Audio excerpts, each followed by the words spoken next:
Okay. All right.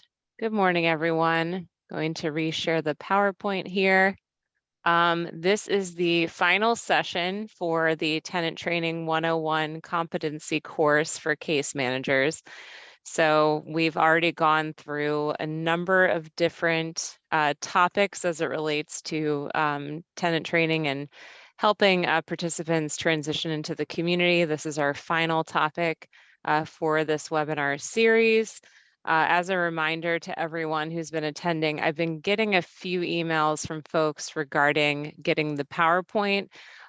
Those will be sent out, but please, please, please make sure that you are logging in under your name, because if you're logging in under a phone number, I don't know who you are. So I really need folks to try to log in from your computer, or if you're trying to use your cell phone, make sure you have the Zoom app on your cell phone and you're logging in that way, because then I actually have your email address so I can send you the PowerPoint. Otherwise, I'm not going to know who to send it to. So this just FYI for all the attendees this morning. So we had a bit of a change in speakers, so we're going to move forward with the presentation with Christina, Penny, and myself doing the presentation. Feel free to introduce yourselves in the chat. Also, just as an FYI, if you have any questions during this session, please use the Q&A. We're going to have a couple of polls that will take place during the session. So we'll just go ahead and use the chat for those polls for responses. And after you have completed this, you will be receiving a survey or quiz through SurveyMonkey. That is going to be comprehensive. So it'll be all of the sessions that we've done, questions from all of them. That's why at the end of these sessions, you can expect to get a PowerPoint, a copy of the PowerPoint, and a link to the recording. So if you need to go back and review the information, you have a chance to do that before you complete that comprehensive survey quiz that you'll be receiving. Once you've completed that, then from there, the next step in the process is to do shadowing with someone who is certified to provide tenant training to an individual moving into the community. So that will probably be myself, Christina, or Penny at this point. So we will reach out to you after, when you're in the process of actually assisting a client with leasing up a unit.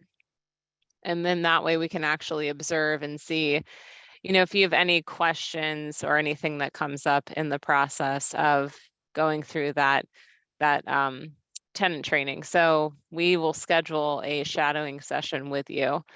Once you've completed that, then that's when you would receive your final certificate for completing this whole program.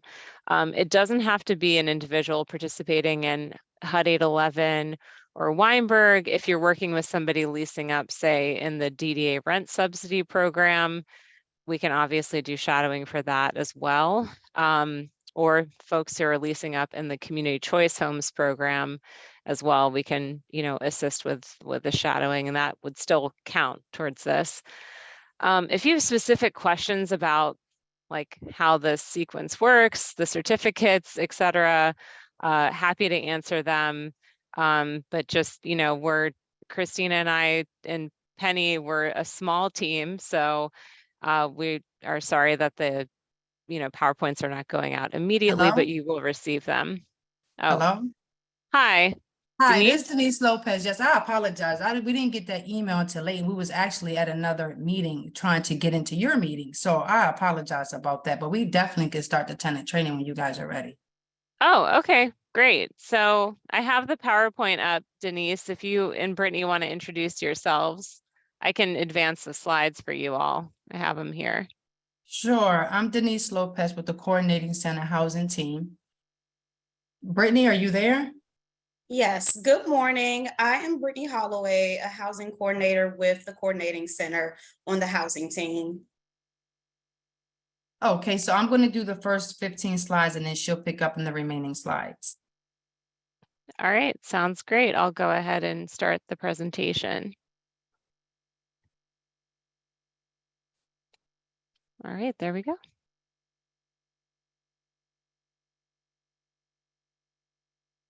Emergency preparedness, staying safe in your home.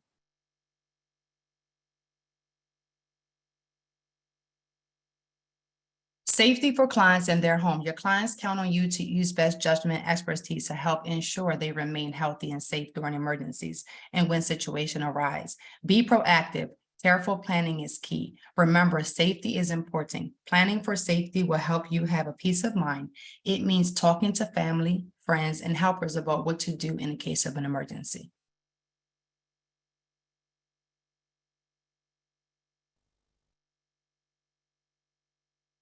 Before and during emergencies, be proactive. Review your emergency plan. Connect individuals with support, both formal and informal community resources and faith-based resources. I do want to say, keep in mind that the clients that we deal with have a lot of health issues and mental issues. So sometimes what may be easier for you and I may not be easy or common sense for them. Providing a sense of safety and security, keeping things from getting worse. Meet at basic physical needs, food, water, shelter, reduction of physical pain, referral for medical care. Communicate. Communication is key to establish support and compassionate presence. Reassure, empathy, listening, share information, stress management techniques, and any other support available to clients.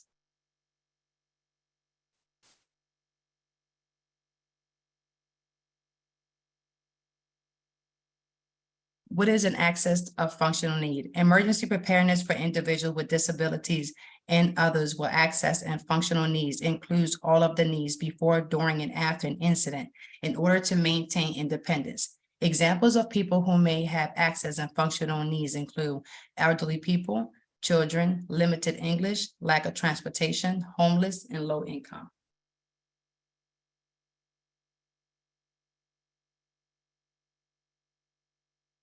Categorizing planning consideration according to functional need, which can change as an incident unfolds.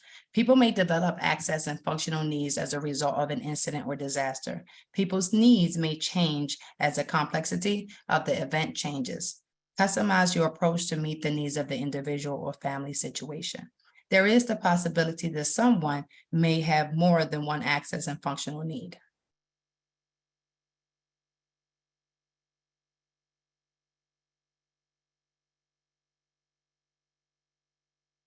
Ability to recognize emergencies goes for the clients. Ability to recognize emergencies. Situation awareness. Be aware of your surroundings. Learn about emergency supplies and information. And keep in mind that each of our clients is different. So what one client may need, another client may not need, and vice versa.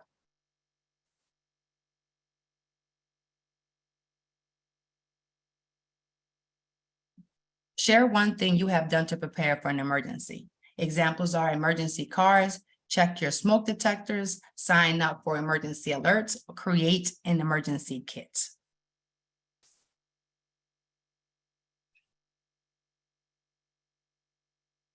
You never know when an emergency will happen. Learn about emergency preparedness and response will help.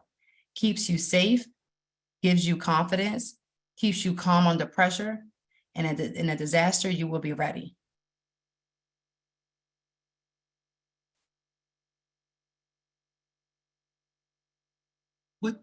What do I need in an emergency kit?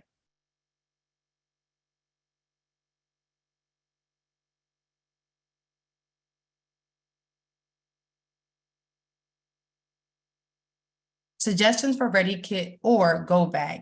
Copies of important documents such as insurance card identification, a list of emergency contact information, medications, keys, extra keys and set of keys, flashlights, radio, cash or ATM card, sanitation and hygiene items, supplies for service animals, clothing, blanket, pillow, basic first aid kit, and manual. Pretty much anything that's going to keep you comfortable and safe in the case of an emergency.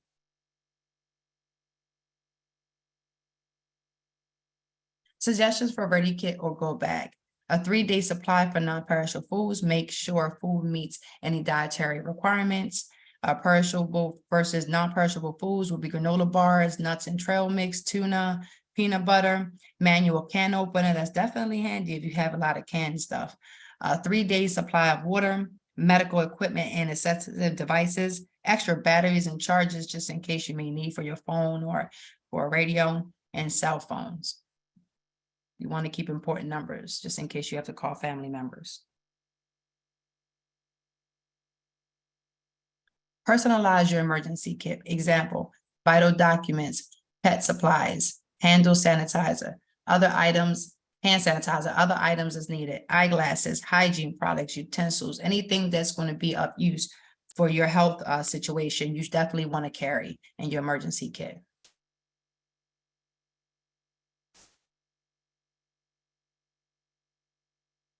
Safety hazards. Avoid slips, trips, and falls. Clean up spills. Maintain a hazard-free walkway. Keep aware of the environment. Wear appropriate footwear.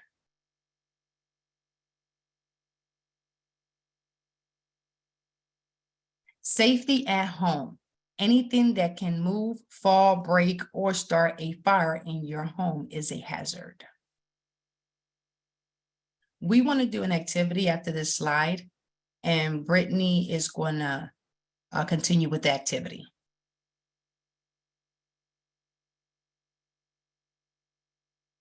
Good morning again, everyone. So we want to do an activity and would like everyone to participate. So just looking at the picture that you see, please type in the chat and let us know what you see as a hazard.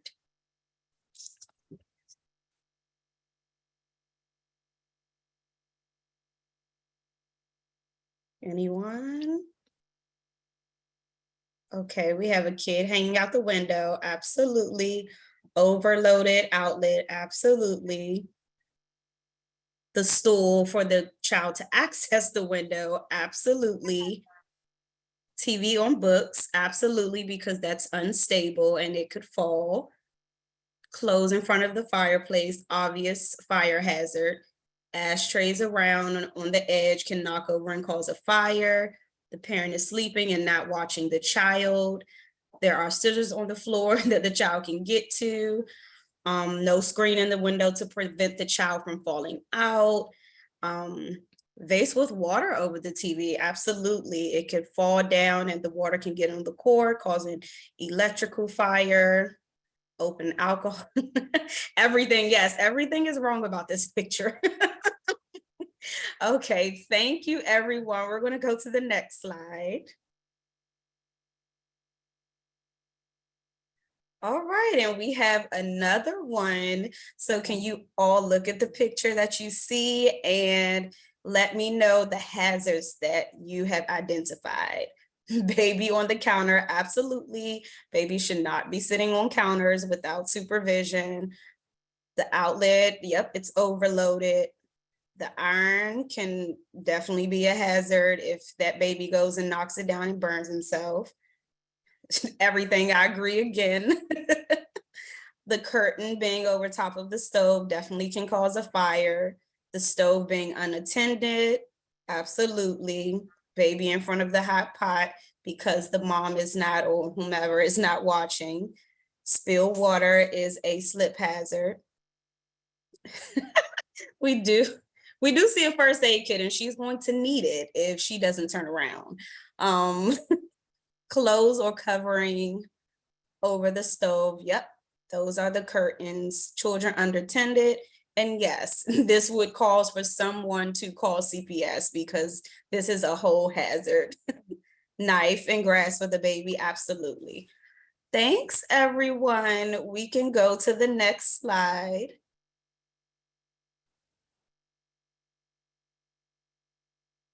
So prevent falls and make safety a priority. So just looking at the pictures, again, we want to look for hazards and things that we can prevent.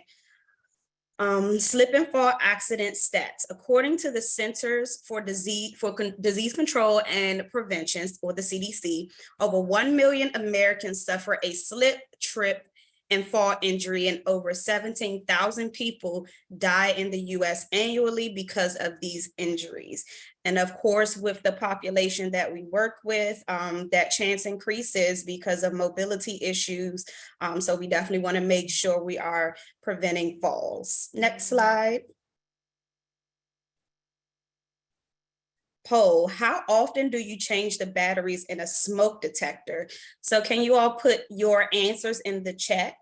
How often do you change the batteries in a smoke detector?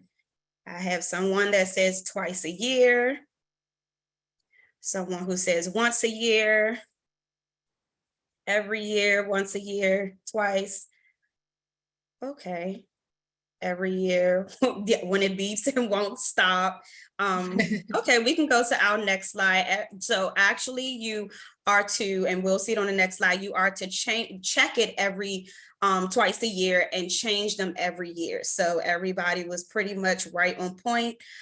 With the smoke detectors, make sure they're hardwired with a battery backup, test them twice a year, change batteries annually or as soon as possible when the low battery chirping starts, never disable a smoke detector, inform property owner of non-working smoke alarms, which is super important. A lot of people don't listen to that beeping sound. I can attest to that. And it can cause a fire because that means that your batteries are going dead. Next slide.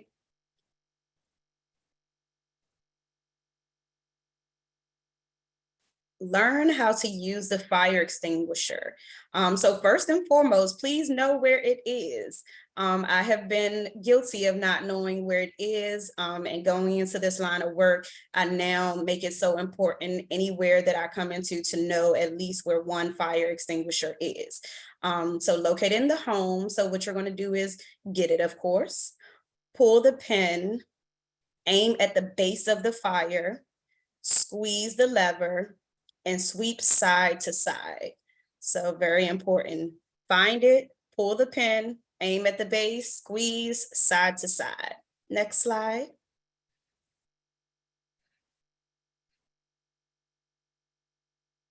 Maintaining your home.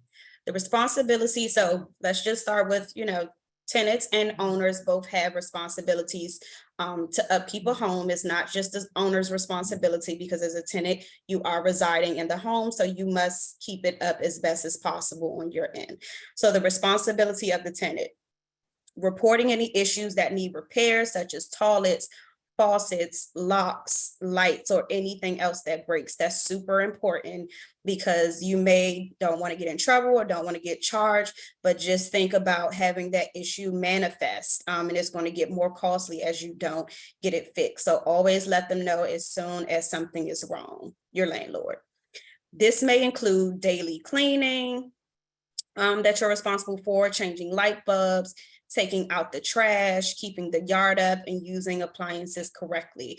So you just want to make sure that you're keeping up your home, keeping it nice and clean, tidy, clutter-free, making sure that you're keeping the home in a great shape and no abnormal wear and tear. So the responsibility of property owners is keeping the apartment in good condition, which of course, like we said, goes back to reporting anything that happens. Responding to repairs in a timely manner is also important, such as toilets, faucets, locks, lights, or anything else that breaks. The good thing about tenants and landlords or owners is that there is a relationship that is outlined in the lease. It clearly outlines what a tenant is responsible for and what owners are responsible for, and it protects both parties. So when in doubt, if you're an owner or a tenant, always revert back to the lease. And I encourage both tenants and landlords to know the lease and be able to utilize it to prevent any issues or misunderstandings. Next page.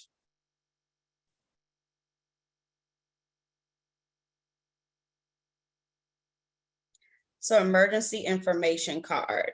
So everyone should have an emergency information card, and it should include insurance information, your doctors, medications, out of area contact and neighborhood meeting place and emergency contacts.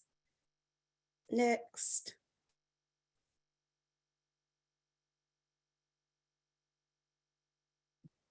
Who will help in emergencies? Write down names and phone numbers of your helpers in case of an emergency. So think of who can help me with a health problem, who can help me with home maintenance, who can help me with a personal emergency.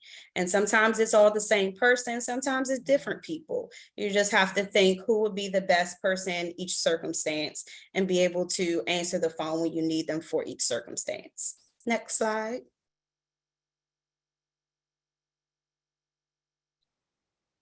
Critical medical equipment. Enroll in registry for the utilities list of customers dependent upon powered medical devices. Each utility has the form online, must be signed by a healthcare provider. All right, next slide. Get real-time information. So sign up for alerts via local jurisdiction. So that can be text messages, phone calls, emails when something is going on in your area. Each jurisdiction has a system to alert citizens to real-time disaster info. Monitor traditional and non-traditional media for disaster information. Next slide. Maryland Technology Assistance Program.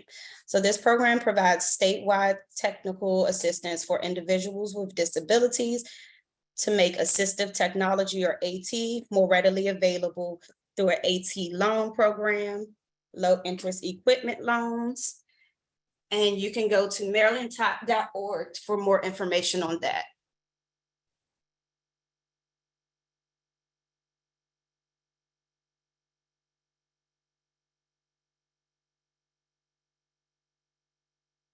How to find resources in the local jurisdiction. You can find resources with the local emergency maintenance agency, local fire department, Maryland Emergency Management Agency, Red Cross, disability consumer groups, and others. Next slide. Emergency backup 911. So important. If you are at all concerned about your well-being or clients' well-being, contact the police or 911 immediately. Write dial 911 for emergency and keep it with you with your phone. Write dial 800-222-1222 for poison control and keep it with your phone. A lot of times we know, I think we've all experienced, our clients will have an emergency and call us. So we always tell them call 911 if it's an emergency, and you also do the same.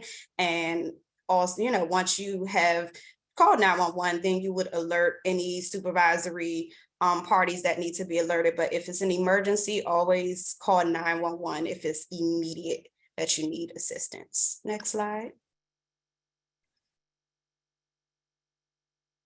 All right. Denise, anything you'd like to add? Yes, I do want to say that we do have the American Red Cross Family Disaster Plan. We also have Chelsea, I don't know if I can share my screen, or if you have that same slide, but we wanted to share the family disaster plan and what it would look like for a family to write down, things that they may need in due time of an emergency. Yeah, I do have that. So let me just pull that up. One sec, guys. I'll reshare here. Here we go. Okay. Sorry, this is not I'll zoom in more so you guys can see it. All right. Yes, there we go.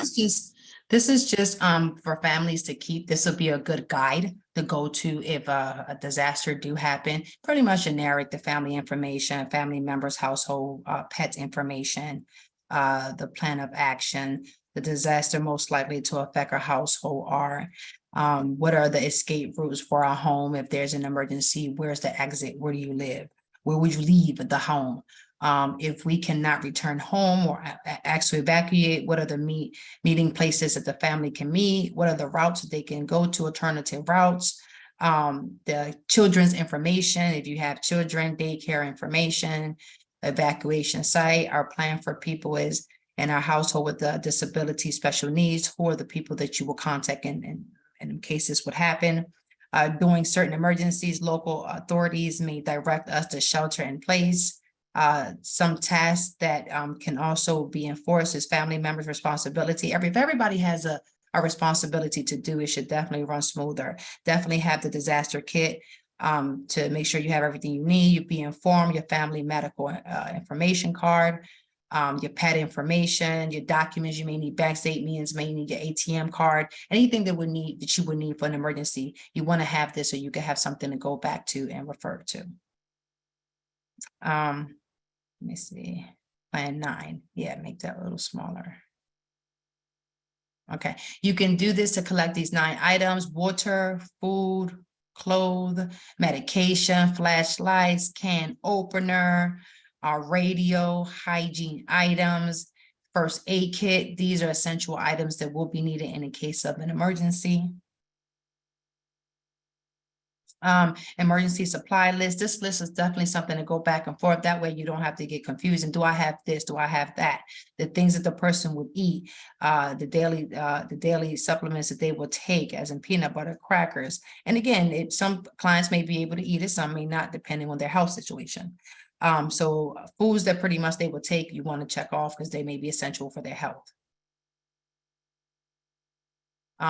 First aid kit is definitely essential to have. You definitely want to have that 3-day supply just in case. Medication, household store, flashlights, extra batteries. Again, these are things that you want to take with you in case of an emergency. And if you have this checklist, you can go back and forth and you won't be missing anything. Personal store and backpack, whistle, shoes, things that the client may need to travel with, toothbrush. Like I said, sometimes things that you and I may think about, the client may not think about because of their health situation. So it's good to have this list to go back and forth to make sure everything that is needed during this disaster they have. Personal papers, definitely ID, bank account information, medical and dental insurance information. Depending how long that you're planning to be out, you definitely want to keep these items with you. And is replace water every 6 months. Yeah, anything that you may have in storage, you may want to look at the dates and replace them every so often. Update your medication. You want to make sure your medication is not expiring in case this happens. Change your clothing supply. It may not fit you no more. May have fit you last year, but now it may not fit you. So you may want to make sure you got the correct clothing. Or replace batteries and flashlight. Batteries run out. You may want to check to make sure that your batteries are still working in case of an emergency, and update your emergency phone contact list because people do change their numbers. Emergency information card. This is good to have so you know who to refer back to in case of you got to go to the doctors for whatever reason. You don't have your insurance card with you. At least you'll have the insurance card number and the information that is needed so that you still can get the services you need as far as your health. What are the medications you take? You definitely want to write that down because if someone else is with the client, then they want to make sure they have the correct medication the client needs for that amount of time they'll be into this whole disaster situation. What some important things to use is examples of important things: a wheelchair, a hearing aid, walker. Yes, these are things that our client needs in order to move forward. Who are the emergency contact? You want to definitely have them at least one friend and one family member or one neighbor that you can contact in case of a disaster.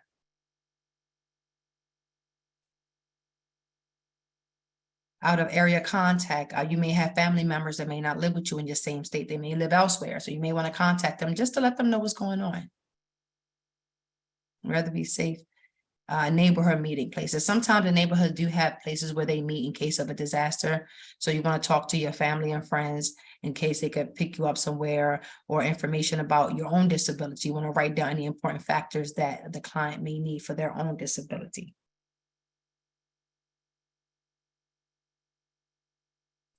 Home hazard hunt worksheet. Find the following things in your home. Okay, this is an activity pretty much to find the things that that pretty much will be hung up, from your mirrors to your bookshelf, cabinets, cabinets are entertainment cabinets, big windows, shelf near bed, cupboard, water heater.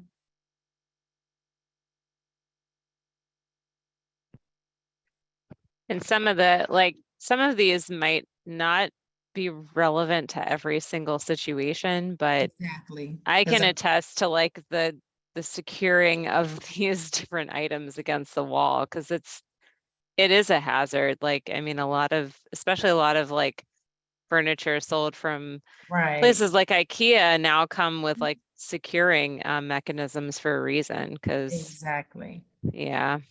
So anyway. So this is something to have so that the client can, go back and forth and refer to. I saw somebody on the chat ask if they could have a copy of this. Sure. I don't know if you can, Chelsea, I can email it to the group to just get a copy of these slides. I guess of the worksheet so they can download and print them out if need be, they want to use for their clients. Yeah, I can definitely send this out, Denise.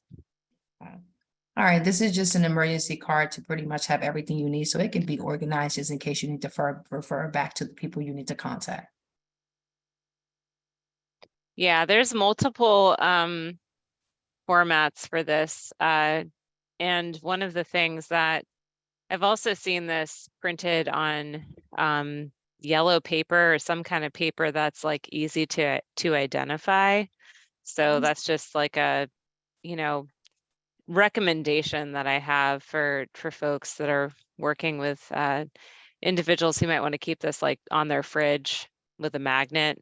It's just nice to have that available. Yes. Let me go back to the presentation here. Okay, I think we're at the last slide anyway. Yes, So I here we believe go. we're at the next slide. So I do Yep. want to see Renita Broadwater is the housing team manager for the coordinating center. I myself, Denise Lopez, am a housing coordinator, and Brittany Holloway. She's a new member on our team. So we are the housing coordinator for the coordinating center. Yay! Oh, and Denise, yeah, we also have another addition. He just started this week. His Oh, name yes, you is did. Juan. So next go round, you will see him on here, but he's in training. Oh, great. Right now. Yes. So we're fully staffed finally. It's all four of us. Yes. We're happy little housing team family. Yeah. Oh, good. Okay, Yes. I'm glad to hear that. Looks like we Yes. have someone who has raised their hand. Give me one moment here. Okay. All right, Katrina, I have allowed for you to talk, so you can unmute yourself. I just want to ask in regards of any future presentations, will we automatically get an invite? So you do have to sign up for the mailing list. Without that sign up, we're not going to be able, like, we send out emails through Constant Contact.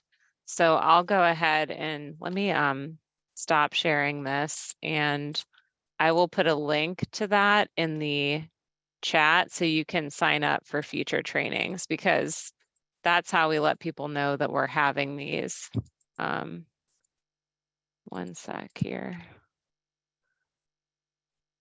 All right, so I went ahead and put that in the chat. So please go to that link and sign up there.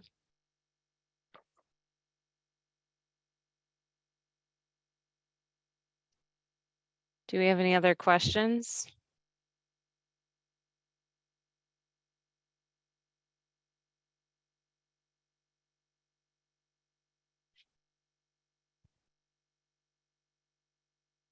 And if we don't have any right now, you're welcome to send us an email if you have specific questions about the content in this presentation. I've had a few people, again, ask about getting copies of the PowerPoint. Those will go out. Just bear with us. Christina and I both had a very, very busy week, and we're the ones that send out that information. So, because we both have access to the Zoom account, so we have to go through all of the attendees and then send it out and also upload it to YouTube. The survey or test, I should be able to send that out today, Tiara. That shouldn't be an issue. I already put that in SurveyMonkey. But if you want to go back and view some of the presentations from when we did this last year, you can do that in preparation for doing the test or the survey, because the content is the same. I just don't know if I'll be able to upload everything to YouTube today, just because the videos through Zoom take a while to process. They're not an instantaneous process, if that makes any sense. So you can always look at the past presentations and that we've done for tenant training on our YouTube page. I'll link that here. So that way you can prepare for doing that, that survey. So it is the same. All right, give me 1 second. I'll put that in the chat too. That's our YouTube channel. And that has the past, the tenant trainings that we did last year are in that, on that channel as well. And the content is the same. So if you view that, that'll help you get prepared for that survey test that we'll send out. Anyone have any other questions? Yeah, you're welcome. All right, well, I really appreciate everyone, our presenters coming in and assisting with today's final presentation in the Tenant Training 101 series. Thank you, Denise and Brittany. Really appreciate the information. It's very helpful. If anyone has any questions, of course, about this presentation, please email myself and Christina. Just to make sure both of us can see it and respond accordingly. And yeah, thank you everyone for attending and participating. All right. Thank you so much. Have a good day, everyone. All right, Thank you. thanks. You too. Take care. Bye.